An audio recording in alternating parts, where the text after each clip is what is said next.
নমস্কার বন্ধুরা, আমি তৃষ্ণা দাস বাহুবলী কানহাইয়া চ্যানেলে আপনাকে স্বাগত জানাচ্ছি। এই যে আজকের ব্লগটা আমি এখানে পুজো ঘর থেকে শুরু করছি। তো এই যে আমার রাধা রানী আর আমার গোপু সোনার শৃঙ্গার হয়ে গেছে, আমি ওনাকে ভোগ লাগিয়েছি।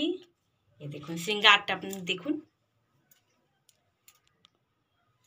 এই যে আমার গোপালের শৃঙ্গার দেখুন, খুব সুন্দর লাগছে। রাধা রানী আর গোপাল খুবই দারুণ লাগছে। এই যে আমি ভোগ লাগিয়েছি, সব ঠাকুররা সবাই এখানে বসে আছে। তো এখানে আমি খুব সুন্দর করে এখন শৃঙ্গার করেছি। তারপরে এখন প্রভু ভোগ লাগাচ্ছে, তারপরে আরতি হবে, তখন আমি পুজো পাঠটা করব। আসুন দেখাচ্ছি আপনাকে। এখানে আমার মিঠুও আছে, মিঠু আমার সীতারাম সীতারাম বলে, ওই যে এখন বসে আছে।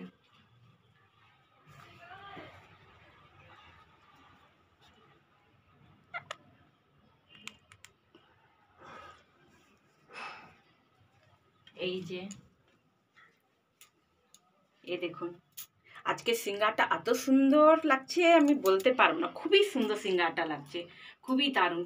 এনার লাল ড্রেস আর গোপালের হলুদ ড্রেস খুব সুন্দর লাগছে। এবার হোলি আসছে, তো এই জন্য হোলির জন্যে আমি ভেবেছি খুব সুন্দর ওনার ড্রেস কিনবো।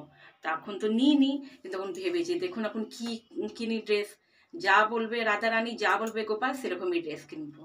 তো এই যে আর কি, এখন তো পুজো পাঠ হচ্ছে, তারপরে আর কি আগে আগে এখন হবেই আরও, তো আপনারা দেখবেন। ঠিক আছে, তো এখানে ব্লগটা এখানে এখন রাখছি, এন্ড করছি। আপনাকে যদি ব্লগটা ভালো লেগেছে তো আপনারা লাইক করবেন, এটাকে সাবস্ক্রাইব করবেন আর কমেন্ট করে নিশ্চয়ই যাবেন। তো রাধে রাধে।